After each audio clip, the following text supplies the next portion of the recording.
자, 일단 시간이 됐으니까 일단은 1교시를 시작을 할게요.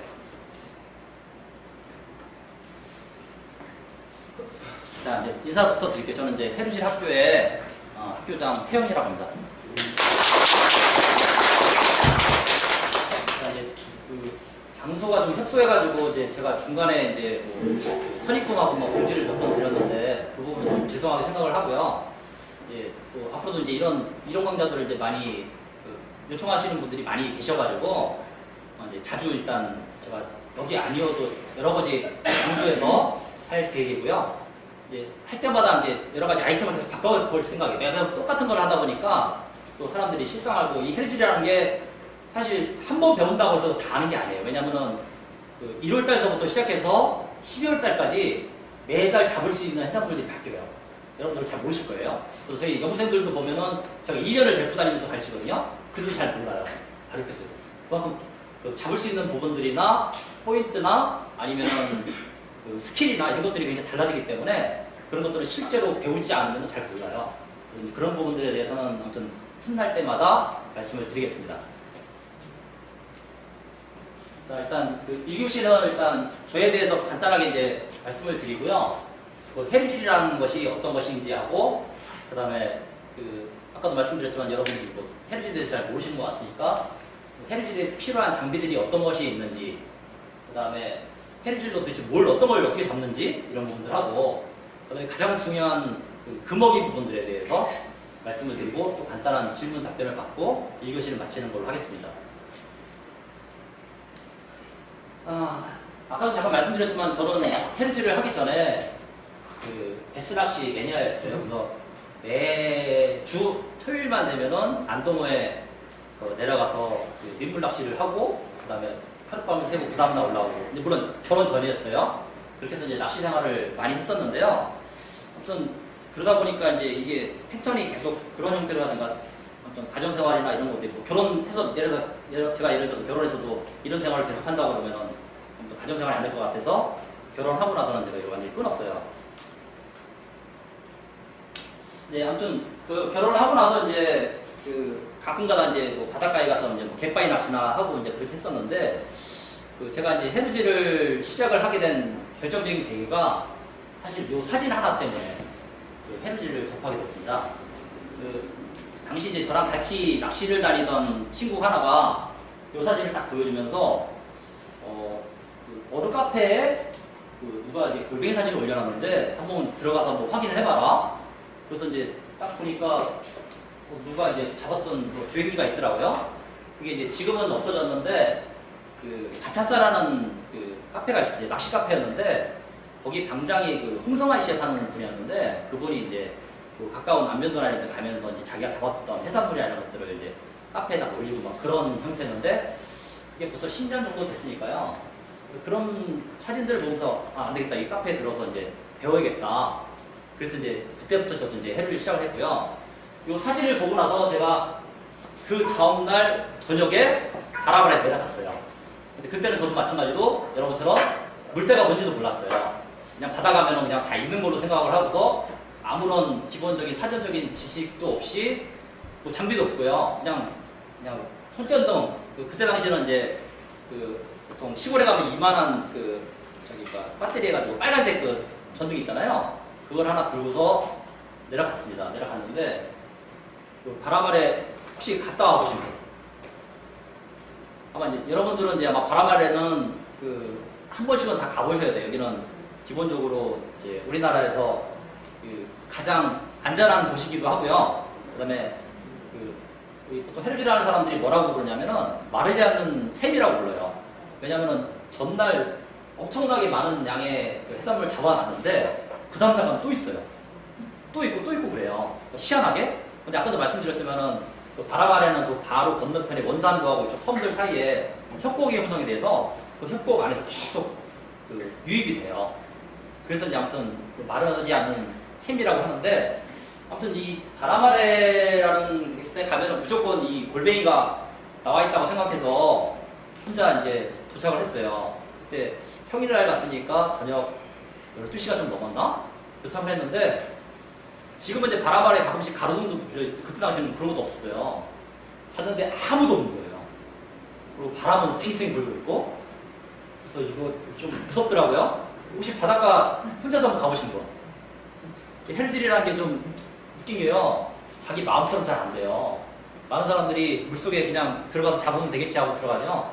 무서워서 못 들어가요. 그래서 교육이 필요한 거거든요. 저도 마찬가지로 이제 해루질 학교를 제가 카페 개설을 하기 전에는 저도 계속 혼자 다녔어요. 거의 7, 8년 동안 혼자 다녔고, 저는 이제 그 전에 이제 어느 정도 혼자 다니면서 탐사도 많이 하고, 어느 정도 이제 기본 지식들을 많이 혼자서 익힌 것들이 있어서 했는데, 그런데도 무서웠어요. 그 무서운 이유 중에 하나가, 물론 이제 바다 물속에 들어가면 또 무서운 게 싹 가셔요.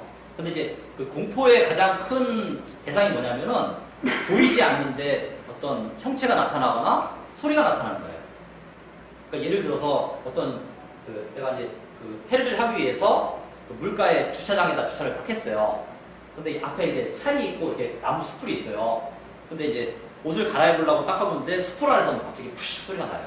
그러면 그때 공포가 일어나는 거예요. 보이지 않아요. 그죠? 그것 때문에 이제 무서움이 나는 거고, 근데 바다에 들어가면은 앞뒤가 탁 트여 있어요. 소리가 나는 거는 물속에서는 파닥파닥 소리밖에 안 나요. 그렇기 때문에 상대적으로 그 공포심이 없다는 거죠.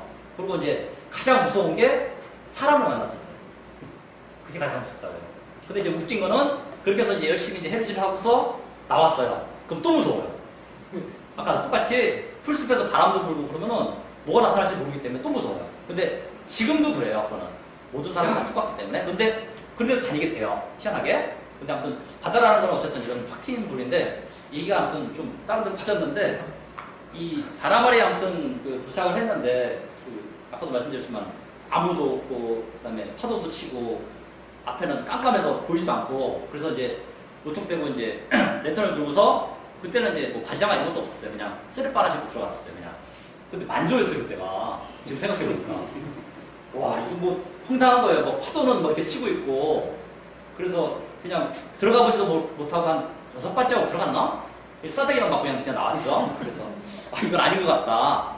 그래서 이제 아까 말씀드렸던 그 바차사라는 그 카페에 이제 가입을 해서 이제 거기서 이제 한번 그 정보들이나 이런 것들을 좀 배워야겠다 생각을 하고서 들어갔었어요. 그래서 이제 거기 뭐 정보도 있고 그래가지고 이제 쫓아다녔는데, 문제가 있었어요. 이 해루질이라는 게 굉장히 폐쇄적이에요. 폐쇄적. 왜 그러냐면은 내가 예를 들어서 어디 가서 낙지를 한 30마리 잡았어요. 예를 들어서. 그러면 이걸 누구한테 공개를 할까요? 안 할까요? 절대로 안 해요. 하물며 내 와이프한테도 안 알려줘요. 예?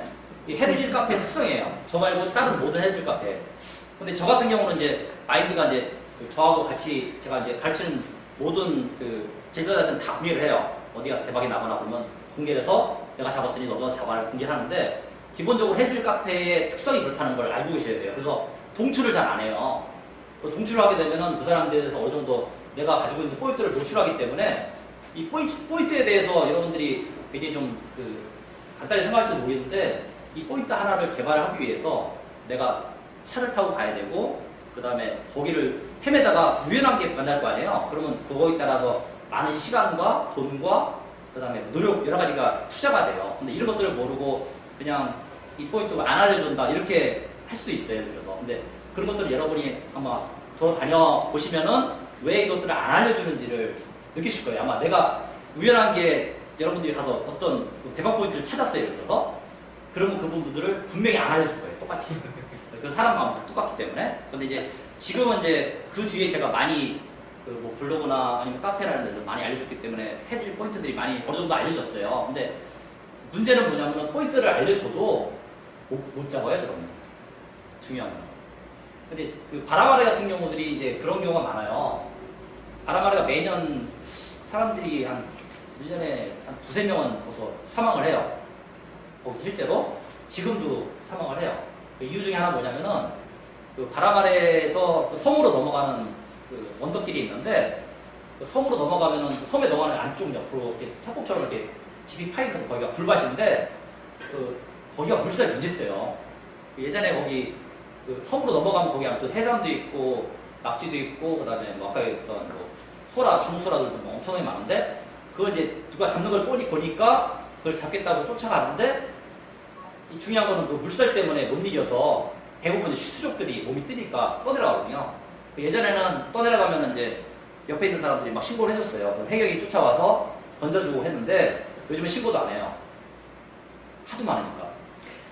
그래서 요즘 어떻게 하냐면은 아예 해경이 떠 있어요, 거기. 물살 떠면 아예 해경이 떠 있어서 배가 대기하고 있고요. 방송을 해요, 아예 요즘은. 그 안면도 거기 태안군에서 물때 되면 방송하고 간주 시간 되면 아예 나오라고 방송을 해버려요. 그러니까 저는 안 가요, 아예 짜증나서. 뭐 문제 한참 막 잡으려고 하면 나오라고 막 방송하고 막 그러거든요. 근데 이제 펜션을 이용하는 분들은 오히려 그게 좋죠. 안전하게 하니까. 그래서 그런 장단점이 있습니다. 자, 요거는 이 문제는 아시죠? 광원진 아시죠? 제가 이제 그 헤르질 아까 그 말씀드렸던 그 카페는 아니고 그때 당시 이제 바차사라는 카페에서 그 하다가 이제 거기를 나중에 나오게 됐어요. 나와서 제가 이제 지금 이제 그 메인 헤르질 카페라고 지금 5만 명짜리가 3만 명짜리 헤르질 카페 있는데 거기를 제가 이제 초창기 제가 같이 만들었거든요. 저하고 이제 거기 방장님 이제 비올라 형님하고 그다음 헤르다님하고 저하고서 4명이서 만들었어요, 거기를. 근데 그때 당시 이제 그 만들었던 이유 중에 하나가 뭐냐면은 제가 아까도 말씀드렸지만은 발차사라는 카페에 들어가서 헤르질을 막 하려고 하는데 제가 발차사를 카페를 1년을 활동을 했거든요. 1년 동안 활동을 했는데도 개주기 잡는 거 한 번을 못 봤어요. 무슨 얘기냐면은 어디 가서 뭘 잡으려고 하면은 같이 갔는데도 안 가르쳐줘요. 그 개주기 잡는 게 뭐 대단한 거라고? 가면은 숨겨놓고 자기들끼리 딱 하고 가면은 딱 모른 척하고 있고 그래요. 그래서 거기에 확 돌아버린 거예요. 그래서 제가 그때부터 이제 블로그에다 안 되겠다, 이거 일서 안 되겠다 해서 내가 직접 배워서 해야겠다 그런 생각이 들어서 그때부터 제가 이제 글을 쓰기 시작했고 공부를 하기 시작했고 했거든요. 그렇게 해서 이제 한 1년이 지난 뒤에 이렇게 해가지고는 사람들하고 이제 어떤 소통이나 이런 건 안 될 것 같으니 아예 우리끼리 카페를 만들어서 사람들을 가르칠 걸 가르치고 어떤 활동을 할 걸 하자. 그래서 이제 지금의 어떤 헤르질 카페를 그때 당시 만들었고요. 거기 방장님하고 이제 저하고 이제 그 성문방조제를 이제 여름에 갔었어요. 그때까지만 해도 저도 이제 장비가 굉장히 부실했던 상태고요. 성문방조제 가보시면은 알겠지만 거기 이제 물이 빠지면은 앞에 모래턱이 하나, 둘, 세 개가 드러나요. 그래서 이제 1번 모래턱이라고 하고 2번 모래턱, 3번 모래턱이 하는데 1번 모래턱 앞에서 이제 그때 당시 한번 무릎 깊이 정도 됐을 거예요. 높이에서 이제 가고 있었는데 아무튼 그때 당시만 해도 저도 이제 장비가 굉장히 좀 허술한 장비라고 아까 말씀드렸잖아요. 그 시중에 파는 그 5,000원짜리 뜰채 그거에다가 작살이 없어가지고 드라이버 있죠? 드라이버 묶어가지고 이제 그렇게 다녔었어요. 그때 당시까지만 해도. 그 다음에 조가통도 없어서 그냥 들고 다니는 말통 그냥 찢어가지고 여러 번랑 똑같아요. 뭐 다를 거 없었어요. 그때도. 근데 아무튼 그때 이게 제가 제일 처음 잡았던 광어인데 이게 이제 어떻게 잡았냐면은 앞에서 이제 그 비올라님 그분이 이제 가고 있는데 그분이 이제 저하고 한 2m 정도 떨어졌을 거예요. 가고 있는데 이제 그분이 갑자기 광어다 그러는 거예요. 갑자기. 그래서 철컥 소리가 났어요. 근데 저는 그때 당시 이제 뜰채가 그 5,000원짜리 뜰채다 보니까 얼마나 부실하겠어요. 한번 뜰채가 부러진 거예요. 얘. 그래서 이렇게 앉아가지고 뜰채가 부러져가지고 이렇게 뜰채 막 보인다고 이러고 있었는데 갑자기 뭐가 푸드득한 거예요. 그걸 제가 들어간 그 사이에. 그래서 그때 잡은 거예요. 처음으로. 그래서 이야 이거 신세계를 만났구나. 그래서 이거 좀 다른 방법을 해야겠다 해가지고 그때부터 이제 본격적으로 이제 헤르질 장비도 연구를 하게 됐고 아무튼 그렇게 됐었습니다. 그래서 이제 그렇게 하다가 제가 이제 거기 이제 카페를 많이 키우면서 이제 사람들을 이제 성문방조제 많이 데리고 다니면서 이제 제가 그때 당시 매번 사람들이 30-40명 모이면은 성문방조제 들어가기 전에 제가 항상 교육을 시켰어요. 지금처럼 이제 성문방조제 어떤 위험사항이 어떤 건지, 그 다음 헤르질은 어떤 식으로 해야 되고, 경로는 어떻게 되고, 이런 것들을 항상 교육을 시켰거든요. 근데 그렇게 해가지고 이제 카페가 많이 컸는데, 이 카페라는 게, 이게 제 카페가 아니다 보니까, 아무래도 이제, 저는 이제 많은 사람들 계속 가르치고 싶은데, 자꾸 이제 그런 부분들에 대해서 이제 좀 못하게 하고 이런 부분들이 있더라고요. 그래서 그때 이제 카페를 나오게 됐거든요. 나오고 나서, 지금 이제 헤르질 공방이라는, 아시죠, 대부분? 예, 공방에 들어가서 거기서 이제 스텝 생활을 한 1년 동안 하면서 거기도 이제 많이 키워줬는데, 그렇게 하다 보니까 이제 중요한 거는 제 카페가 아니다 보니까 이제 저는 아무튼 많은 사람들 데리고 가르쳐야 하는 뭐 이런 것들이 재미가 있어서 하는데 그게 참 좀 한계가 있더라고요. 그래서 이제 그럴 바에는 아예 내 카페를 하나 만들자 해서 그 뒤에 이제 카페를 만들어야겠다는 생각을 들어서 했고요. 그런 계기가 됐던 이유 중에 하나가 뭐냐면은 여기 좀 보시면은 이제 2011년 8월에 그 성균관문제에서 2명이 사망한 사고가 발생됐다고 했잖아요. 이게 뭐냐면은 그때 당시 지금은 이제 죽었는데 그 안면도에 뿔이라는 친구가 있어요. 뭐 펜을 치면 이제 굉장히 유명한 친구인데 지금 죽었는데 그때 당시 이제 그 친구가 안면도에서 이제 그 펜션을 운영을 해서 이제 하고 있을 때 제가 이제 많이 내려가서 그 친구를 많이 도와줬었는데 이때가 8월 날짜는 기억이 안 나는데 금요일 날인가 제가 휴가를 내서 한번 거기 간 적이 있었어요. 갔다가 거기서 이제 해루질 하고서 이제 거기 몇 명 온 친구들하고 이제 같이 뭐 잠깐 얘기하다가 올라온 적이 있었는데 올라오는 길에 이제 시간이 되니까 성문방조대 가서 이제 꽃게 좀 잡자 해가지고 꽃게 잡이를 위해서 성문방조에 들어갔었어요. 그때 들어갔는데 그날따라 이상하게 꽃게가 안 보였어요. 보통 이제 간조에서 한 30분 정도 남겨놓으면 꽃게들이 많이 보이는데 그날따라 안 보여서 일찍 저는 나온다고 나왔는데 이제 나와서 이제 그 방조제 위에 올라갔는데 갑자기 누가 막 소리를 막 지르는 거예요. 저 사람들 안 나왔다고. 그래서 이제 막 하다 보니까 거기에 물속에 3명이 이제 딱 갇혀서 이러고 있는 거예요. 그래서 막 살려달라고 막 소리 지르고 있고. 그래서 이제 그때 위험해져가지고 이제 저희가 해경에다 신고를 했죠. 이제 제일 먼저 119가 왔는데 119가 그냥 손 놓고 있어요. 자기가 119 온다고 해서 제가 헤엄쳐서 갈 수가 없잖아요. 그래서 해경을 불렀더니 자기네가 보트가 없대요. 그래서 올 수가 없대요. 그래서 이제 도저히 안 되겠다 그래서 이제 다행히 그때 마침 거기에 소문방조제 고온보트를 뚫고 온 사람이 있었어요. 이 사람이 왜 고온보트를 뚫고 왔냐면은 초코질 하려고 거기 와서. 고온보트를 들고 와서 꽃게장도 초코질을 하려고 꽃게 그물을 치려고 그렇게 왔는데 그게 딱 생각이 나서 이제 저희 그때 당시 이제 해루질 하던 분들을 이제 몇 명, 수영하는 사람들 몇 명 데리고 가서 그 보트를 빌려라. 그래서 저 사람 구하자. 그래서 한 3명 정도가 가서 그 현장에 도착을 해서 사람을 잠수를 해서 건져왔어요. 근데 이제 웃긴 거는 한 명은 이제 미리 이제 건져오긴 했는데 나중에 이제 2명이 이제 물속에 딱 들어와가지고 이제 보트에 얹혀가지고 했는데 이미 이제 여기까지 익사가 됐으니까 이제 숨을 안 쉬고 있었어요. 그래서 이제 인공호흡을 한다고 했는데 2명이 인공호흡을 했는데 안 살아났어요. 그래서 2명은 이제 가는 도중에 죽었고 1명은 간신해서 살았어요. 근데 나중에 보니까 이 사람들이 그 전날 제가 뿔이라는 데서 같이 얘기하다 있던 그 친구들이더라고요. 바로 옆에 있던 친구들이더라고요. 그래서 이 친구들이 해루질 배운 지 그 친구들이 이제 한 일주일밖에 안 됐었어요.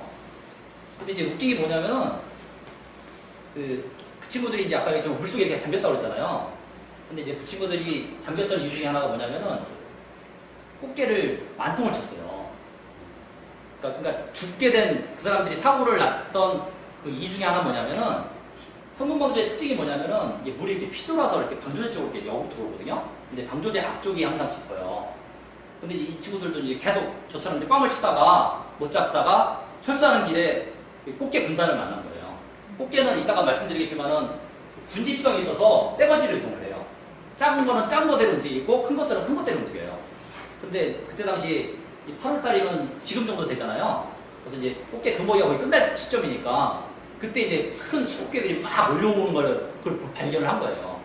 근데 이제 물은 들어오고 있고 철수를 해야 되는데 꽃게를 막 잡다 보니까 이제 통이 꽉 찼을 거 아니에요. 근데 물이 들어왔을 때 그 통을 다 버리고 그거를 구명조끼 형태로 해서 뒤집었으면은 아마 살았을 거예요. 근데 통이 꽉 차가지고 그대로 있더라고요. 그게 참 안타깝고요.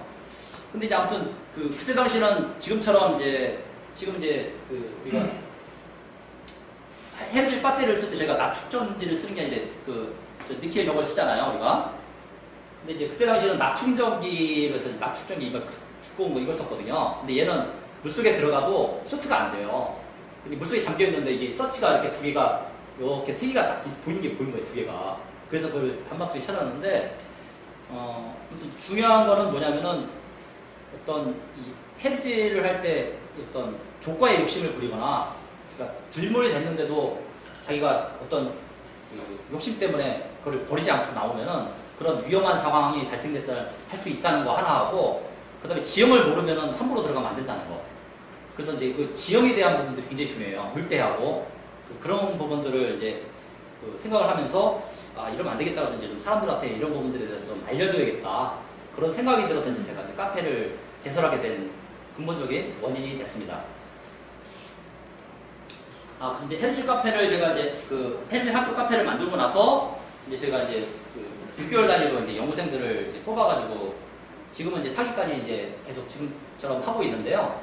이제 앞으로 이제 5기를 이제 뽑을 계획인데 원래는 7월달부터 뽑아야 되는데 제가 일부러 좀 늦추고 있어요. 이제 저 개인적으로 다른 일을 좀 해야 돼서 아마 이제 아마 다음 달 정도면 뽑지 않을까 생각이 드는데 아마 그때 되면은 관심 있는 분들은 다시 들어와서 이제 그 집중적으로 배울 수 있는 기회가 될 것 같으니까 그때 참여를 하시면 될 것 같아요. 자, 그래서 이제 좀 지루했을 것 같아서 영상들을 잠깐 보여드릴게요.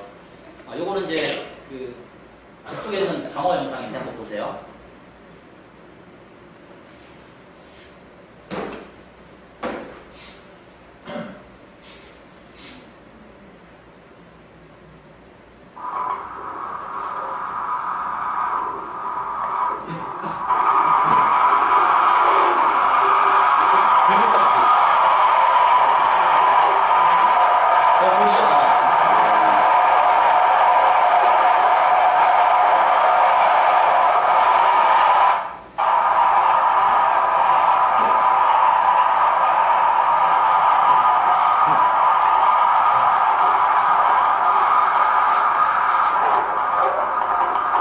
지금은 이제 광어가 멀리 안 도망가고 가까이 있는데 대부분은 빨리 도망가고요. 시간이 늦은 시간일수록 얘네들이 잠에 취해서 잘 안 움직여요. 자, 요거는 이제 광어고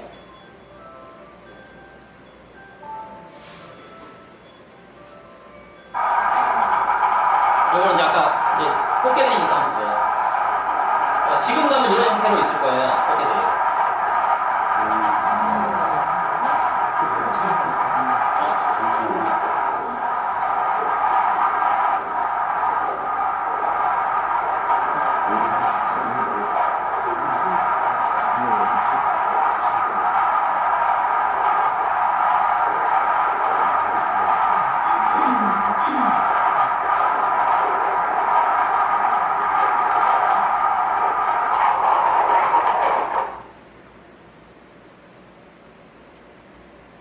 요거는 이제 바라바라 해수욕장의 소라니까 한번 보세요.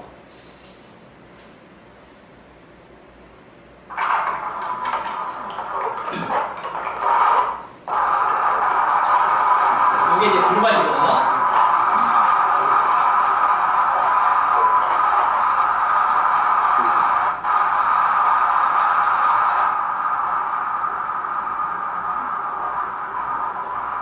잘 구별이 안 되죠? 왼쪽에 이렇게 소라는 이 밖으로 튀어나와서 큰 것들이 보여요.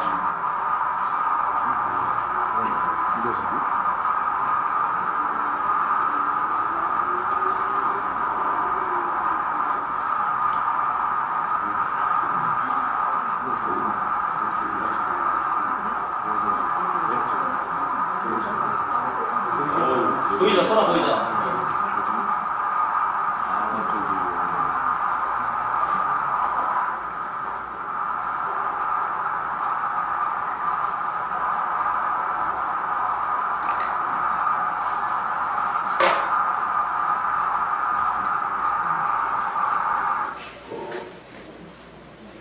촬영은 뭘로 하신 거예요? 광고가 요거는 이제 저희가 이제 액션캠 있죠? 액션캠이 이제 뭐 저기 샤오미나 이런 것들 싼 것들 그런 것도 설치에다 이렇게 매달아가지고 하우징도 방수 하우징이 요것도 액션캠인데 요것도 방수 케이스가 있어요. 그런 것들을 찍거든요. 방어랑 꽃게는 어디서? 예? 영상에 나온 그 방어랑 꽃게는 예. 어디 지역인가요? 전부 다 바라바래요. 바람. 자, 그 다음에 이제 페루질이라는 거에 대해서 잠깐 말씀을 드릴게요. 원래 이제 페루질이라는 단어가 원래는 없었어요. 원래는 없었고요. 예전에는 이제 페루질이라고 그래가지고 횃불을 들고서 이제 야간에 물이 빠지는 지역에 나가서 해산물 채취한다고 해서 페루질이라는 단어가 있었는데 페루질이라는 단어는 저희가 아까 말씀드렸던 바차사라는 카페에서 제가 활동을 하면서 저희가 우리는 횃불을 들고 안 다니잖아. 서치 들고 다니잖아. 그러면 바다에 짜 써가지고 해루질을 만들면 어떨까. 그래서 그때부터 제가 카페에서 해루질이라는 단어를 막 쓰기 시작했어요. 그러다 보니까 어느 순간 보니까 네이버 사전에 해루질이라는 단어가 등록이 되어 있더라고요. 그래서 없던 단어가 저희가 만들어서 생긴 단어고요. 지금은 이제 헤르질이라는 단어가 이제 어느 정도 보편화가 돼가지고 많은 사람들이 이제 그렇게 알게 돼 있죠. 오래전에 뭐 헤르질이라는 게 지금처럼 이제 이런 그 바닷가에서 지금 보시는 이제 옛날 어구도 있죠. 이런 것들을 들고서 이제 물이 빠졌을 때 잡게 됐는데요. 예전에 그 태안에 있죠. 태안에서 실제 헤르질을 오래전에 했던 분들을 제가 만나서 한번 물어봤어요. 예전에 그러니까 그게 70년대, 60년대, 70년대죠. 이제 제가 이제 지금 LED 서치 YL 거 그거 나온 게 지금 벌써 이제 10년도 안 됐으니까 아직이요. 근데 그때 당시 이제 예전에는 뭐 어떻게 했을까 하고 이제 물어봤더니 그분들도 60년대, 제가 어릴 때 완전히 60년대, 70년대 해수욕장에 가서 해수를 했다고 하더라고요. 그래서 어떻게 했냐고 물어봤더니 이제 그때는 이제 이런 정기적인 수사시가 없기 때문에 해수를 할 때 항상 4명이 한 조가 됐대요. 왜 4명이 됐을까요? 자, 일단 횃불을 들고 다녀야 돼요. 자, 횃불 들고 다니기 때문에 횃불 드는 사람 하나, 그 다음에 반도들 들고 다니는 사람 하나, 그 다음에 이 횃불을 들고 다니면 기름이 있어야 되잖아요. 기름통 들고 다니는 사람 보조 하나, 그 다음에 한 명은 반도를 들고 다니면 이 통을 담아야 되잖아요. 통 담는 사람 4명이 한 조가 돼서 다녔다고 하더라고요. 근데 그때 당시에는 이제 이 횃불만 들고 다녔어도 이 바다가, 그러니까 하늘이 오염이 안 돼 있어서 별빛만으로도 어느 정도 보였다고 하고요. 횃불만 들고 다니면 굉장히 굉장히 환했대요. 그리고 지금처럼 이제 예전에는 뭐 지금처럼 뭐 그물을 엄청나게 댄 게 아니라 그물도 그때 당시에는 뭐 덜미석이 있기 때문에 그냥 해수욕장 아무데나 들어가도 꽃게가 널려 있었대요. 그래서 이 반도로 잡는데도 그냥 잠깐 들어가서 그냥 한마디에 잡고 그렇게 잡았다고 하더라고요. 근데 지금은 그렇게 못 잡으니까 자기가 좀 한탄하다 그렇게 얘기하는데, 아무튼 태안 안면도서부터 시작해서 몽산포구 일원에 있는 분들, 오래전부터 계시던 분들 물어보면은 그렇게 했다는 얘기를 했어요. 그래서 아무튼 해루질이라는 게 아무튼 예전부터 했던 것이고요. 납치도 마찬가지로 지금은 저희가 지금 장비가 많이 발전이 돼서 여러 가지로 쓰고 있는데, 그때 당시도 뭐 아무튼 손으로 잡는 방법들에서 여러 가지가 있었는데 그런 것들을 이용해서 했던 것 같습니다. 자, 1970년대에 이제 저희가 헤르질 서치를 처음 이제 발견했는데요. 요거 이제 할로겐 램프 보셨나 모르겠어요. 이제 이 자동차 할로겐 램프를 저희가 이제 별도로 사다가 이 물속에 집어넣어야 되니까 제가 이제 방수 실리콘을 발랐어요. 발라가지고 저희가 마대자로 잘라가지고 거기다가 봉 만들어서 그렇게 해서 다 다녔거든요. 근데 지금 생각해 보면은 저때 당시 저렇게 다녔을 때가 조항이 더 좋았어요. 오히려 지금보다도. 아마 이제 그때 당시는 이제 지금처럼 많은 경쟁자가 없었고, 그다음에 일단 자원들이 많이 있었으니까 아마 그랬을 것 같아요. 그리고 여기 보시면은 이제 뭐 IM처럼 돼 있는데, 이게 이제 가슴에다가 이렇게 서치를 들고 다녔는데, 이런 것도 굉장히 많았어요. 사람들이 이렇게 들고 다니면은 이제 아무튼 양손이 이제 자유로우니까 그런 부분도 있었고요. 여기 보시면은 낮축전기계가 있었는데 전부 다 이거 들고 다녔어요. 이게 대세였거든요, 그 당시는. 근데 지금 이제 저게 없어지면서 이제 가벼워졌죠. 그 뒤에 이제 제가 이제 여기 보시면은 아래쪽에 요게 이제 그 Y에서 처음 이제 요 LED 서치가 나왔는데 20W예요, 당시에. 그게 나왔을 당시에 저 서치를 이제 제가 제일 처음에 접목을 시켰어요. 왜냐면 이제 할로겐을 쓰다 보니까 이 할로겐이 굉장히 무겁고 그래가지고 이거 저기 뭐 좀 가벼운 게 없을까 찾다 보니까 당시 이제 YL이라는 회사에서 오토바이 서치라이트로 저기 나온 게 있었어요. 근데 그때 당시 YL이 거의 신생업체다 보니까 거의 망하기 일보 직전이었거든요. 그래서 저거를 쓰면 어떨까 해서 한번 그때 당시 8만 원인가 줘서 하나 샀던 것 같아요. 사가지고 달아보니까 굉장히 가볍고 좋더라고요. 그래서 그때부터 이제 퍼지기 시작했거든요. 그러고 나서 이제 YL이 지금 굉장히 성장했어요. 물론 제가 해서 그런 건 아닌데, 그 뒤에 이제 뭐 여러 가지 영업적인 면을 통해서 지금 헤르질 장비들이 많이 이제 개발이 되고 했는데, 이때부터 시작이 됐고요. 그 다음에 요 바퀴조각통도 전에는 이게 없었어요. 이 바퀴조각통도 전에는 전부 다 고무다라 들고 다니거나 아니면 말통을 들고 다녔는데, 바람 아래 갔더니 제가 만든 건 저건 아니고, 제가 이제 당시 이제 라게나통인가 거기다 이제 만들어가지고 했던 게 있는데, 그걸 보고서 누가 만든 게 있더라고요. 저거에 나오면서부터 바퀴조각통이 쫙 펴졌고요. 그 다음에 이 수경은 지금 이제 이것도 마찬가지로 바람 아래에서 제가 이제 해루질 하는데 제가 알고 계시던 그 저기 막 아크릴 업자분이 한 분이 계시는데 그분이 저걸 딱 가져오더라고요. 그래서 물성을 보면 어떨까 해가지고 저 갖고 왔는데 처음에 저거 보고 나서 제가 멀미했어요. 숙여보시면 알겠지만 물렁물렁 해가지고. 그런데 그 뒤에 써보니까 바람 아래 같은 경우는 파도가 좀만 치면 물속이 안 보여서 저걸 쓰다 보니까 조과가 쭈꾸미 같은 경우 할 때 쭈꾸미나 소라를 잡을 때는 저것처럼 좋은 게 없거든요. 그래서 그때부터 이제 많이 이제 저걸 쓰게 됐고요. 당신은 어쨌든 이 유치원 가방이 무조건 해주라는 사람들은 필수품이어서 유치원만 엄청나게 쫓아다녔어요. 저 가방을 구하기 위해서. 그래서 저 가방이 거의 품절된 적도 있고요. 아무튼 그랬습니다. 현재 해루질은 이제 뭐 장비도 많이 이제 개발이 됐고, 그다음에 이제 그 안면도 쪽에 그 많은 해루질 펜션들이 생기면서 이제 많이 이제 대중화가 됐죠. 그래서 이제 현재 이루고 있고 앞으로 또 이제 어떻게 될지 모르겠어요. 이제 또 더 많은 사람들이 또 해루질에 접하면서 하게 될 것 같고요. 근데 이제 아직 해루질이 이게 법규 관련돼서 좀 애매한 부분이 있어요. 이제 여러분들이 좀 아셔야 될 게 뭐냐면은 어떤 사람들이 이제 해루질이 이게 합법이냐 불법이냐에 대해서 많이 얘기를 해요. 근데 사실은 이제 엄밀히 따지면 비어업인이 할 수 있는 부분들이 딱 정해져 있어요. 그 갈고리, 그다음에 뭐 삼각망, 그다음에 뜰채 뭐 이런 것들이 있는데 그거 이외에는 잡을 수 없게끔 돼 있거든요. 근데 아무튼 향후에는 아마 이게 법이 개정이 될 것 같은데 아직은 그거에 대한 법이 없기 때문에 이게 합법이다 불법이다에 대한 부분들이 지금은 아직은 명확하게 할 수 있는 부분이 없어서 경찰들도 그 해루질 하다가 어떤 사람들을 만난다고 해서 이 사람들을 입건하거나 할 수 있는 명목이 없어요. 자, 그다음에 해루질을 하기 위해서 이제 기본적으로 필요한 장비들인데요.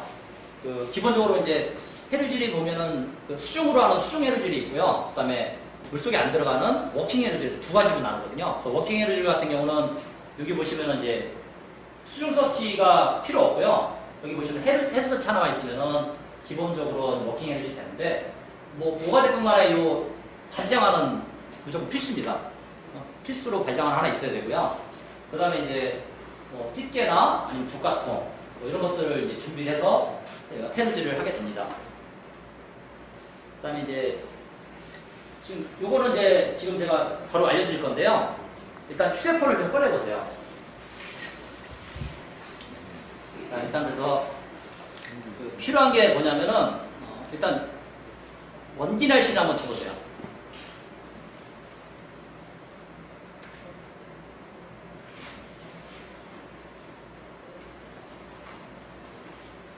혹시 원기 날씨 없으면 플레이스토어에 들어가서 원기 날씨를 좀 까세요. 원기 날씨라고 되어 있거든요. 원기 날씨요.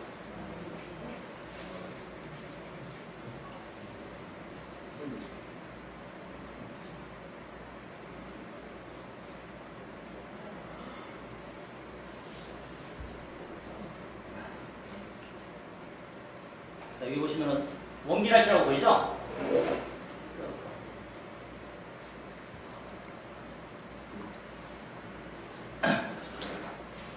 자, 원기 날씨 다 까셨어요? 혹시? 네. 자, 까셨으면은 자, 위쪽에 보시면은 여기 뭐 과림, 고남, 뭐 갈산 이렇게 써놨는데 이게 이제 저희가 가려고 하는 그 위치들이고요. 이 원기 날씨를 보는 이유는 뭐냐면은 그 아래쪽에 보면은 이렇게 이제 그 다음 날까지 이틀 정도가 이렇게 보이는데 여기서 가장 중요한 게 뭐냐면은 일단 바람이 있는지 없는지를 먼저 볼 거예요. 여기 보시면은 여기 풍속이라고 돼서 2.9, 1.3, 0.8 이렇게 돼 있잖아요. 이게 좀 잘려서 보이는데 그래서 저희가 볼 때 이 바람을 보통 3m/s 이하일 때 해루질을 간다고 보시면 돼요. 예를 들어서 저희가 이제 태안을 간다고 하면 태안을 선택을 딱 해요. 그러면 밑에 이제 여기 좀 풍속이라고 돼 있잖아요. 2.7, 2.1 이렇게 돼 있잖아요.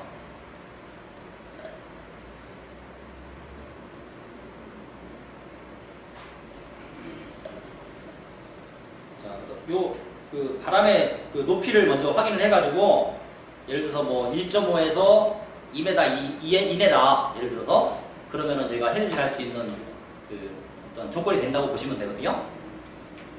자, 그래서 이제 이 원기날씨를 이용해서 그 위쪽에 여기 보시면은 여기 좀 짝대기 3개짜리 있잖아요. 이걸 누르시면은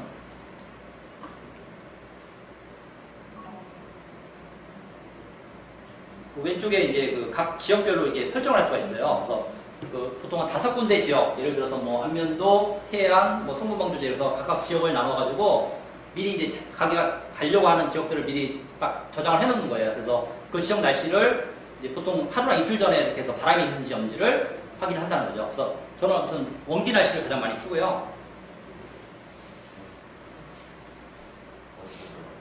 자, 그 다음에 여러분들이 까셔야 될 게 뭐냐면은 보시면은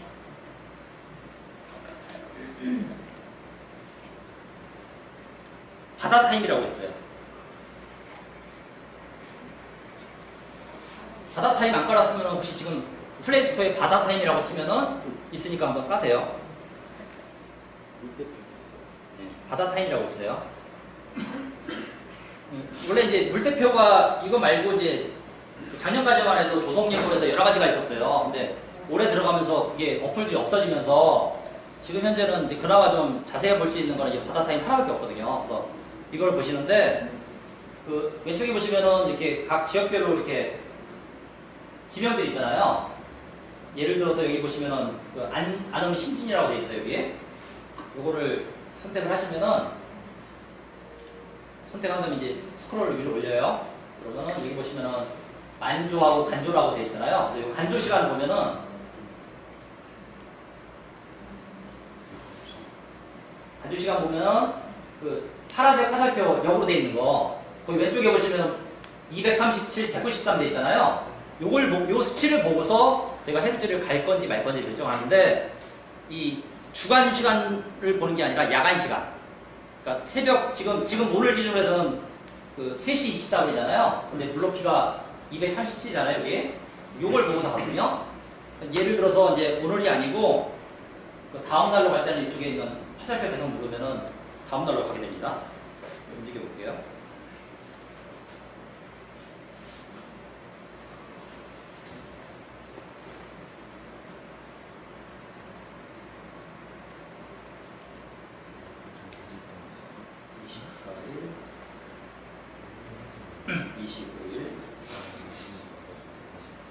이 좋네요. 예, 이렇게 되면 벌써 보세요. 10시 22분에 물높이 85로 돼 있잖아요. 예를 들어서. 자, 요걸 보면서 요 100 이하를 본다고 했잖아요. 아까요. 요 기준으로 해서 이날 10시니까 최소한 2시간 전에는 현장에 도착을 해서 해루질을 할 수 있다. 이렇게 보시면 되거든요. 요 지형은 이제 그 이렇게 보는 방법이 하나가 있고요. 또 하나는 여기에 안 나와 있는 지형들이 있어요. 스크롤을 올리다 보면은 안 나오는 지형들이 있거든요. 예를 들어서 이제 태안 위쪽에 있는 뭐 어떤 지형들을 볼 때는 요 위쪽에다가 커서에다가 예를 들어서 지형을 쓰는 거예요. 예를 들어서 하간포 이렇게 딱 치면은 하간포네. 치면은 밑에 여기 커서가 뜨잖아요. 요걸 눌러줘요. 눌러주면은 그 지형에 따른 물때가 딱 나타나요. 그래서 이제 그 밑에서 찾으셔도 되고 위에서 지명을 쳐가지고 들어가셔도 되고 해서 이렇게 해서 찾으시면 되거든요. 잠깐만요. 거기 혹시 에어컨 꺼졌어? 되게 더운데 지금? 어? 사람이 아 말아서 그런가? 자, 아무튼 그 기본적으로 이 바다 타임하고 원기 날씨하고 두 개를 깔아야 되고요. 그 다음에 또 깔아야 될 게 뭐냐면은 여기 보면 몇 시야라고 되어 있어요. 몇 시야. 이거 없으시면 좀 까세요. 바로 몇 시야. 자, 요거 써보신 분. 안 써봤네. 자, 몇 시야 좀 깔아보세요. 자, 몇 시야는 뭐냐면은 우리가 이제 그 그게 없어요. 예? 어플이 없는데. 아, 그 혹시 아이폰이세요? 네. 아이폰은 없을 수도 있어요. 자, 몇 시야를 일단 깔면은 제가 한번 깔아볼게요. 자, 이제 어플이 이렇게 뜨고요. 해루질을 가실 때 여러분들은 항상 핸드폰을 가지고 가셔야 돼요. 방수팩에다 넣어가지고 핸드폰을 가져가셔야 되는데 이 핸드폰이 위급상에서 자기를 살려줄 수 있는 거는 이 핸드폰밖에 없어요. 예를 들어서 안개가 꼈거나 자기가 침수가 됐거나 주변에 어떤 다쳤거나 했을 때는 자기를 알려야 되는데 그 알릴 수 있는 거는 핸드폰밖에 없기 때문에 핸드폰을 항상 가지고 다니셔야 돼요. 그래서 이런 어플들을 많이 깔아서 이용을 하셔야 되고요. 그 다음에 해줄 가시기 전에는 항상 핸드폰이 60% 이상은 완충이 돼 있어야 돼요. 괜히 갔는데 핸드폰이 배터리가 없어가지고 또 위험한 상황이 발생될 수도 있고요. 자, 이 메시아는 뭐냐면은 이렇게 켜놓잖아요. 제가 이제 메시아 얘기하면 얘가 얘기해줘요. 메시아.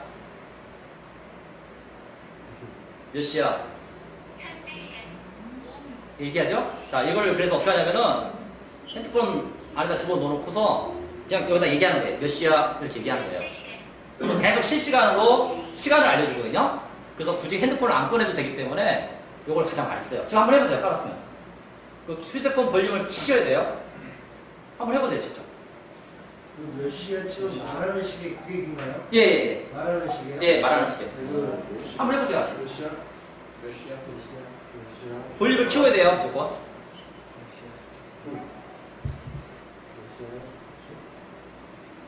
몇 시야? 말을 해라.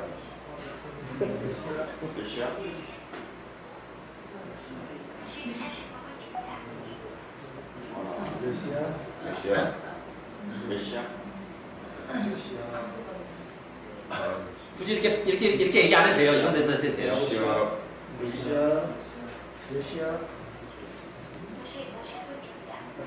아무튼 그 자기 목소리에 맞게끔 이렇게 볼륨 조절해가지고 이거는 맞춰놓으셔야 돼요. 몇 시야? 시간이 많이 남았구나. 몇 시야?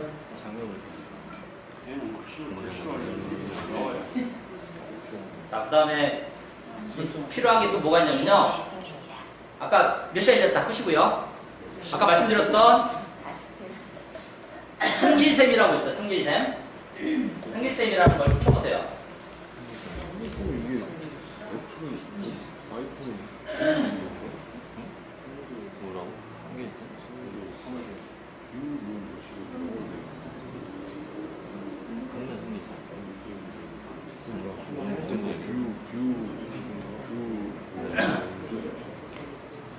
상길샘이 있으면 지금 까셨어요 혹시?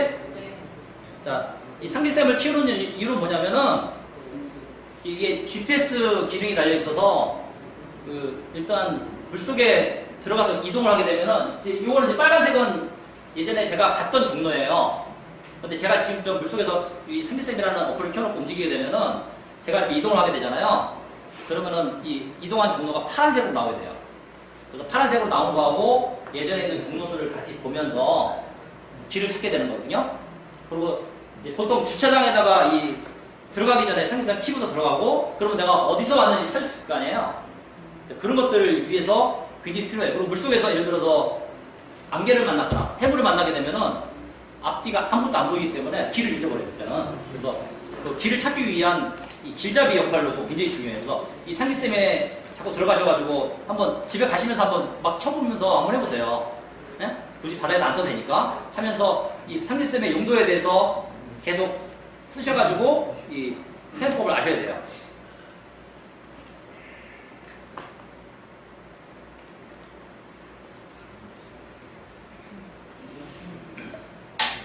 예를 들어서 여기가 이제 성분방조제인데 특히 성분방조제가 그런 경우가 많아요. 성분방조제 위쪽에서 방조제 위에서 이제 보통 해동을 들어가게 되는데 방조제에 올라가면은 어떤 표식이 없어요.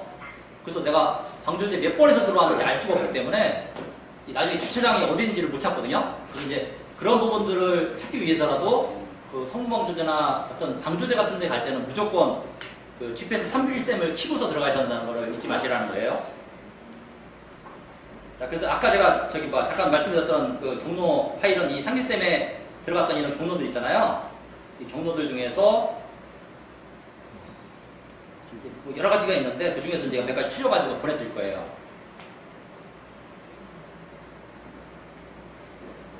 저 같은 경우는 이제 지금은 요즘은 잘 안 하는데 예전에 갈 때는 이런 식으로 항상 경로를 저장을 해놨거든요.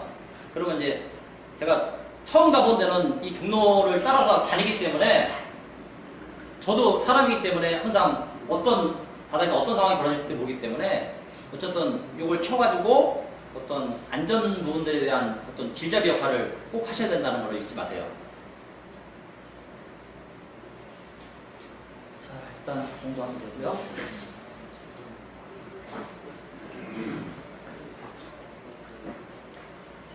그 다음에 또 하나 이제 보여드릴 게 뭐냐면은 개방해라고 있어요. 개방해. 이 개방해라는 것도 여러분들이 한번 들어가서 보셔야 되는데, 이건 뭐냐면 이제 그 우리나라 서해안하고 동해안, 남해안, 제주도까지 대부분 그 국가에서 어민들을 먹고 살려고 양식구역을 딱 국가에서 지정을 해놨어요. 그래서 두 가지가 있거든요. 이게 그 저기 면허구역이 있고 허가구간이 있어요. 예를 들어서 바지락 양식장을 이렇게 만들어놨으면은 이 보통 어촌계에서 그 바지락 양식장을 국가에다 허가를 내요. 그럼 허가제로 해가지고 그 양식장을 만들어달라면 외부에서 사람들 못 들어오게끔 이 사람들이 통제할 수 있는 통제 권한이 있는데, 예전에는 허가를 내가지고 거기 들어오는 거에 대해서 통제를 못했는데 요즘은 면허제로 바뀌었어요. 허가하고 면허하고 차이가 뭐냐면은 허가를 하게 되면은 이 사람들에서 나가라고 얘기는 할 수 있는데 그 공권력을 발휘를 못해요. 예를 들어서 법적으로 이 사람하고 어떤 악의가 발생이 되면은 그냥 그걸로 끝나요, 그냥. 근데 면허제는 들어온 거에 대해서 못 어떤 면허 구역에 사람이 들어왔어요, 예를 들어서. 그런데 내가 들어왔으니까 이 사람들을 신고를 했어요. 그러면 이 사람은 이권이 돼요, 법적으로. 그래서 악의에서 싸우면은 어촌계가 이겨요, 무조건. 그래서 그런 것들 때문에 일단 알고서 들어가야 된다는 거. 근데 다행히 서해안은 중간중간 이게 구멍이 뚫린 자리들이 많아요. 그리고 대부분의 해수욕장들이 그 어떤 이 어촌계에서 관리하는 부분들에서 벗어나기 때문에 안전한 부분들이 있어서 요거를 하는 법을 잠깐 알려드릴게요. 선생님, 저 바지락 양식장에서 예. 이제 바지락을 안 잡고요. 예. 낙지 같은 거는 이제 소라만 잡아도 이제 위법행위인가요? 그거는 위법행위라기보다는요, 네. 구역이에요, 구역. 그 구역에 들어가서 아까 들었잖아요. 그 면허제가 있고 허가제가 있다고 했잖아요. 바지락 양식장을 허가를 받은 데는 들어가서 바지락 양식장에 들어가서 바지락만 안 잡으면 돼요. 근데 그거를 면허로 만들어 놓은 데는 들어가면은 안 돼요. 아, 그러면 그 사람은 형사입건이 될 수 있어요. 이해했어요? 네. 이제 그거에 대해서 잠깐 보여드릴게요. 그래서 요거는 이제 그 어플이 없어요. 저기 뭐지? 국가에서 만들었는데 어플이 없어가지고 그 인터넷 사이트에서 그렇게 볼 수가 없고요. 어디 갔지?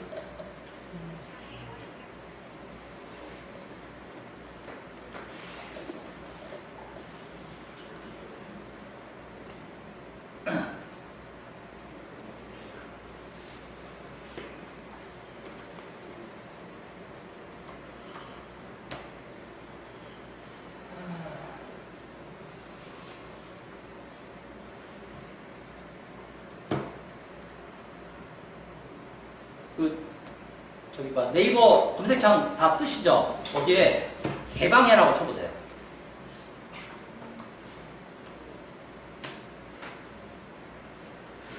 그러면 웹사이트가 하나가 뜰 거예요. 국립해양조사원 개방해라고 하나 뜨거든요. 네, 뜨죠? 자, 이제 제가 요거는 이제 PC 화면으로 뜬 건데, 집에 가셔가지고 이제 PC로 한번 보세요. 이제 이 스마트폰으로도 똑같이 볼 수 있는데 작아서 좀 보기가 힘드니까. 자, 여기 보시면은 여기 어업이라는 데가 있어요. 자, 어업이 들어가면은 여기 보시면은 어장천부라는 항목을 들어가요.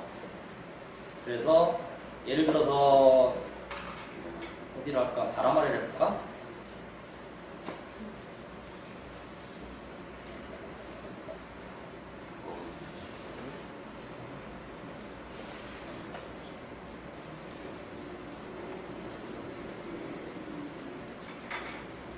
제가 충청남도를 이렇게 검색을 했어요. 그래서 이걸 좀 확대해 볼게요. 여기 보시면 새카맣게 뜨죠? 자, 여러분들이 잘 아시는 이제 바람아래 해수욕장 한번 볼게요. 이게 좀 없어져야 되나, 없어져야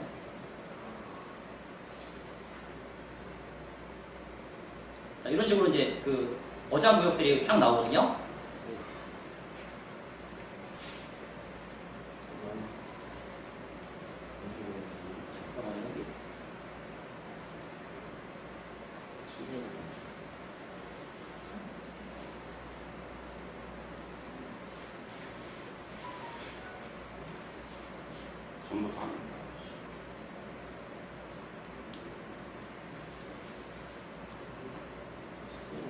자, 여기 그 보시면은 마을업하고 양식업, 정치마을업이 있는데 두 가지가 있어요. 마을업이라는 게 있고 양식업이라는 게 있는데 마을업이 아까 얘기했던 그 공동어장으로서 국가에서 어촌계에서 너희들이 먹고 살아라고 해서 구역을 만들어줘요. 각 지역별로. 그래서 그게 마을업인데 거기는 들어가면 안 돼요, 원래는.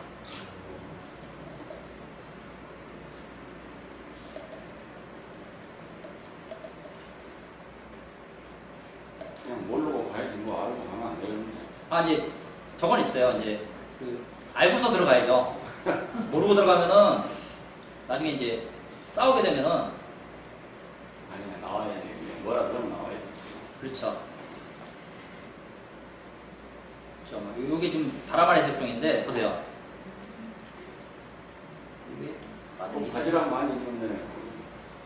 하늘이 카라멜로 하는 게 어쩌나 모르겠네.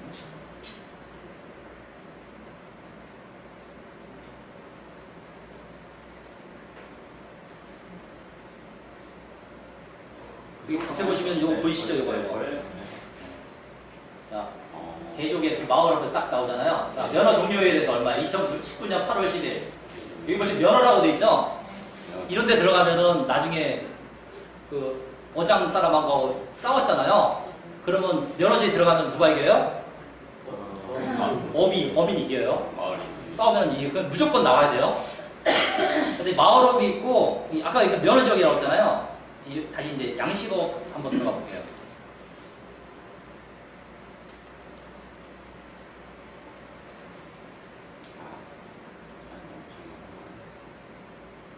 근데 그나마 이제 서해안은 좀 괜찮아요. 서해안은 아까도 말씀드렸지만 이제 중간중간 이렇게 구멍이 뚫려 있어요. 많이 뚫려 있죠, 이런데. 다 뚫려 있잖아요. 자, 바람 아래 보시면은 요즘 한참 이제 악유가 되는데 요 자리거든요, 오른쪽. 바지락 살포에서 양식업도 있잖아요. 그죠? 2024년 보통 이제 요런 것들을 보시면서 양식장이 면허가 언제까지 돼 있는지 이런 것들을 보고서 들어가시라는 거예요. 이제 여기는 이제 제가 이제 저기만 보여드렸는데 여기 말고 예를 들어서 요즘 한참 그 남해 쪽에서 뭐 문어 잡는다고 해가지고 스키라고 그러잖아요. 그거 보시면 큰일 나요. 잘못하면은 그 전부 다 불법이거든요. 전체로 한번 볼게요.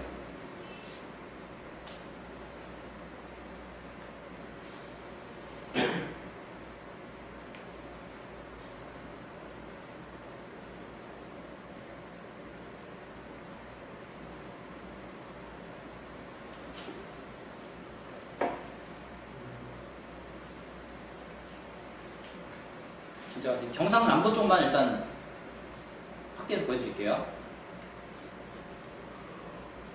자, 이게 지금 경상남도 쪽인데 보세요. 해변에 들어갈 자리 있어요?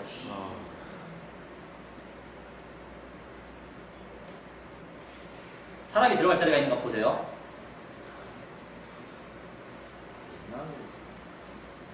아예 사람이 들어갈 자리가 없어요, 아예. 항구 있죠? 포구 같은 데만 조금 뚫려 있고, 나머지 보세요. 다 이렇게 막혀 있다니까요. 근데 서해는 아까도 보시잖아요. 군데군데 많이 뚫려 있잖아요. 남해는 안 그래요. 동해도 마찬가지고. 여기 이제 남해 잠깐 보여드렸고, 동해 쪽 한번 볼까요? 강원도 한번 볼게요.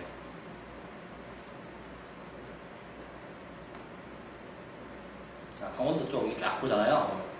여기 더 대단해요.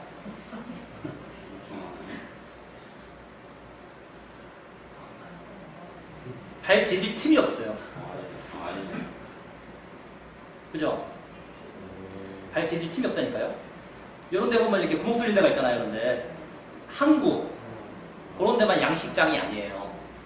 양식장이 있고 마을 공동어장이라는 데 있는데 공동어장이 뭐냐면은 거기 그 어촌계 사람들이 들어가서 자기들이 잡는 해산물을 잡거나 아니면은 지들끼리 뭐 미역을 채취하거나 그런 공동으로 하는 데이기 때문에 거기에서 예를 들어서 이쪽에 있는 어촌계에 있는 사람이 아니라 다른 어촌계 사람들이 와서 들어가잖아요. 그럼 칼국인 말이에요, 진짜로. 그런 것들이 심해요, 굉장히. 근데 이제 그 보통 해리질 카페나 이런 데서 그 뭐 남해니 동해니 가서 뭐 문어 잡았니 하는 것들은 전부 다 불법이라는 거 아시고 들어가야 돼요. 근데 이제 저거는 있어요. 이제 그 어차피 어촌계 사람들도 매번 올 때마다 그 사람들을 형사입건 할 수는 없잖아요. 경찰이 분명히 출동을 해요. 신고를 하면 출동을 하는데 이거를 매번 똑같이 할 수 없으니까 좀 그때그때마다 저렇게 봐주기는 해요. 봐주기 해서 뭐 잡은 거 그냥 놔주고 그러면은 풀어주고 그러면 그냥 하기도 하고. 근데 그거 말고 이제 전문 스킨 장비를 해가지고 뭐 해삼을 털어온다거나 아니면 전복을 털어온거나 그럼 바로 그냥 입건이죠. 굉장히 심하니까 알고서 가시라는 거. 요거는 아무튼 일단 요 그 사이트에 들어가셔가지고 한번 쭉 보세요. 보시면은 어디로 해루질 가야겠다. 그래서 왜 서해에서 해루질 많이 하는지 그 이유를 한번 아실 거예요. 한 군데만 더 보여드릴게요. 제주도 한번 볼게요. 제주도 요즘 그 문어 요즘 엄청나게 나오거든요. 돌문어.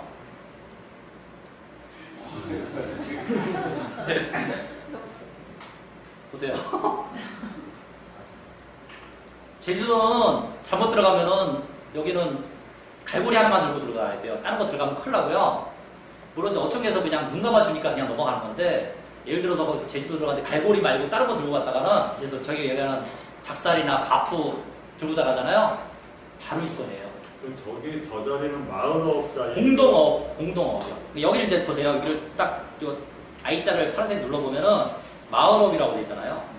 네. 마을업이 999에서 막 돼 있잖아요. 네. 그 종류도 없어요, 이거는. 그래서 이제 그 제주도에 제가 그 잘하는 그 문어 잡는 친구 중에 하나가 있는데, 혹시 뭉게항아리라고 혹시 아시나요? 뭉게항아리라고 제주도에서 문어 잡아서 문어라면집 하는 친구가 있는데, 이 친구가 이제 제주도에서 실제로 헬쥐를 해서 문어를 잡아서 그거를 라면에다 넣어가지고 라면집을 해요. 하나에 8,000원인가 9,000원인가. 지금 한 10,000원 넘는데 그렇게 하는데, 이 친구한테 전화를 한번 해봤어요. 해봤더니 어떻게 잡냐 했더니 자기도 방법이 없대요. 그래서 어떻게 하냐면은 아예 그 어촌계 하나를 뚫었어요, 이 사람은. 그래서 어촌계에다가 1년에 쌀을 한 100가마를 갖다 바친대요.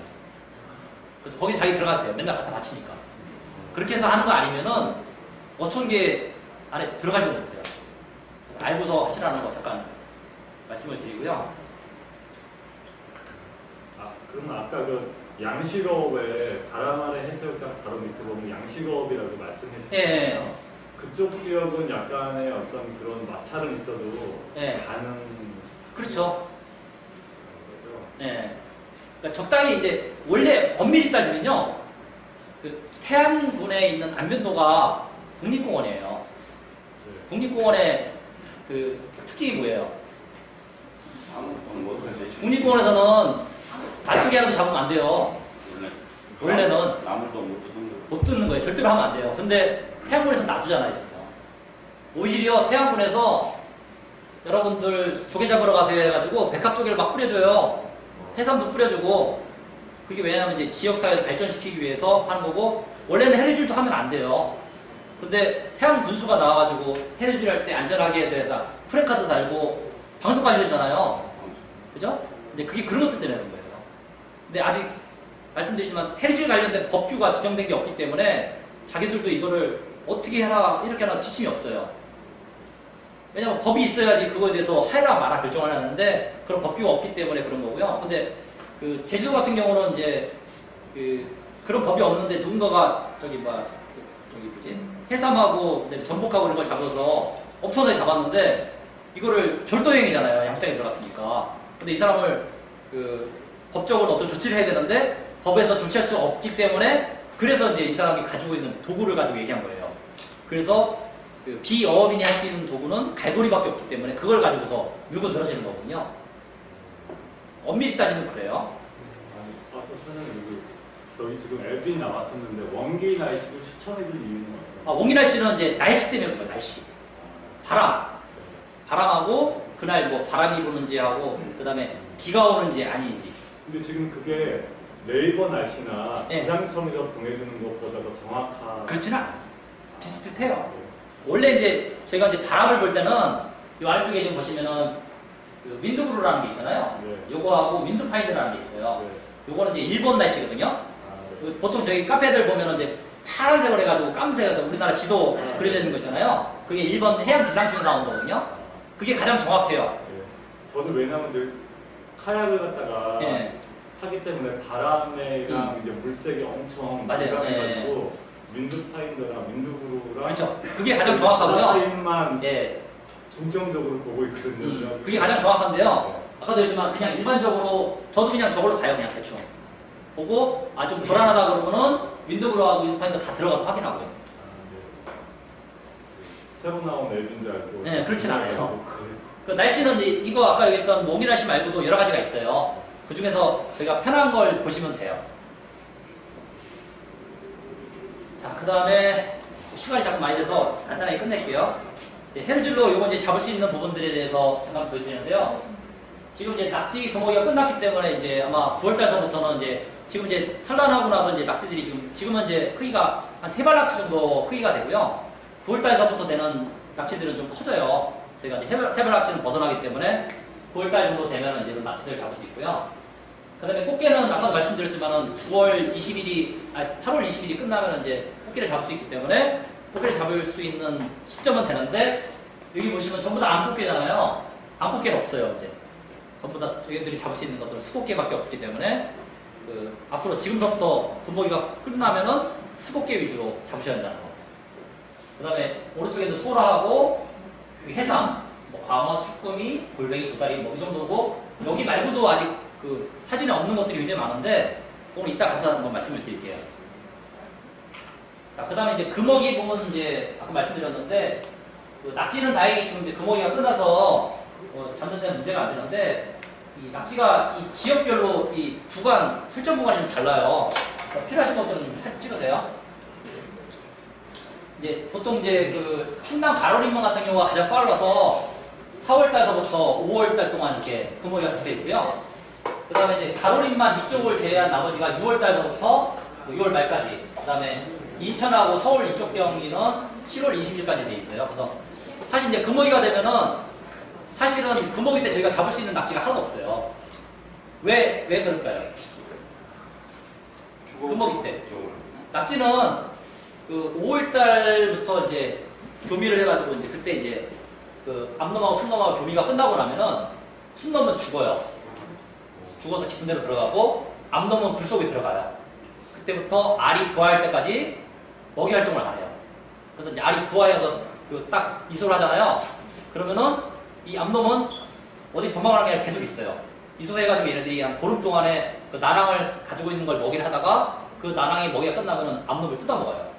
그러고 나서 나가거든요. 그래서 요 기간 동안에는 낙지가 없어요. 잡을 게. 근데 이제 저거는 있어요. 낙지가 보통 5월에서 6월달에 산란을 한다고 하는데 이 사람도 마찬가지잖아요. 늦은 사람 있잖아요. 빨리 하는 사람도 있고 꽃게도 마찬가지로 늦게 하는 산란하는 애들이 있고 빨리 하는 애들이 있는데 낙지도 그 봄에 하는 그러니까 봄에 산란하는 애들이 있고 가을에 하는 애들이 있어요. 좀 늦는 애들이. 그래서 지금 가서 큰 낙지들이 보는 애들은 좀 늦은 애라고 보시면 돼요.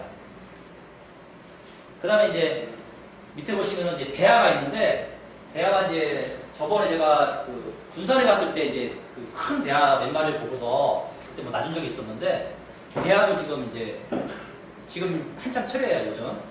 이따가 이제 대하 잡는 거 이제 보여드릴 거고요. 그다음 이제 이 꽃게가 이제 아까도 말씀드렸죠 20일날 이제 그 금어기가 이제 풀리는데 그 금어기가 아니어도 기본적으로 꽃게 사이즈가 그 6.4cm가 이하가 되는 것들은 1년 내내 잡으시면 안 돼요. 그게 이제 보통 그 단속반하고 그 일반 사람들하고 이제 몰라서 싸우는 것들이 중에 하나가 그건데 이 폭 있죠. 각장이라고 하는데 이쪽 폭 기준으로 해서 가로졌을 때 6.4cm가 넘으면 괜찮은데 작은 거를 내서 보통 제가 사시랭이라고 하는데 그거를 잡았다가 예를 들어서 반동판에 걸리면은 금어기가 아니어도 문제가 될 수 있어요. 그래서 혹시라도 이제 그 단속반에 걸려서 문제가 되면은 그냥 그 자리에서 다 봐주세요. 그리고 통 있는 거 다 해봐야 10만 원도 안 돼요. 근데 단속반에 걸리면은 최고 300만 원까지 물 수 있어요. 그러니까 아예 포기하시고 어떤 바다나 이런 데서 아류상을 절대로 만드시지 말라는 거예요. 무조건 어떤 단속이나 어떤 이런 게 나오면은 죄송합니다 하고 다 누르고 나오시라는 얘기를 드릴게요. 그리고 또 하나가 이제 그 박하지 말고도 이제 꽃게 말고도 저기 많은 돌게 박하지 같은 경우가 이제 아까 얘기했던 5월에서 6월 사이에 얘네들도 똑같이 바깥에다가 이제 알을 품거든요. 그 알을 품었을 때는 얘네들도 잡으면 안 돼요. 이제 그것만 기본적으로 알려주시면 되고요. 여기 보시면 이제 그거 말고 이제 다른 것들 이제 금어기들을 이제 말씀드리는데 지금 쭈꾸미가 올해서부터 금어기가 책정이 됐어요. 그래서 5월달서부터 8월 31일까지 금어기가 책정이 되어 있는데 아마 그 9월달서부터는 여러분들도 아마 쭈꾸미를 많이 잡게 될 거예요. 이따가 쭈꾸미 잡는 방법들에 대해서 잠깐 말씀을 드리는데 지금 올해 아무튼 금어기를 설정을 하다 보니까 쭈꾸미 개체수가 지금 굉장히 많이 늘었어요. 천수만에서 지금 어업을 하고 있는 어민들 몇 명 만나서 얘기 들어보면은 뭐 그 사람들 얘기로는 그러더라고요. 바닥에 쭈꾸미가 들들하다고.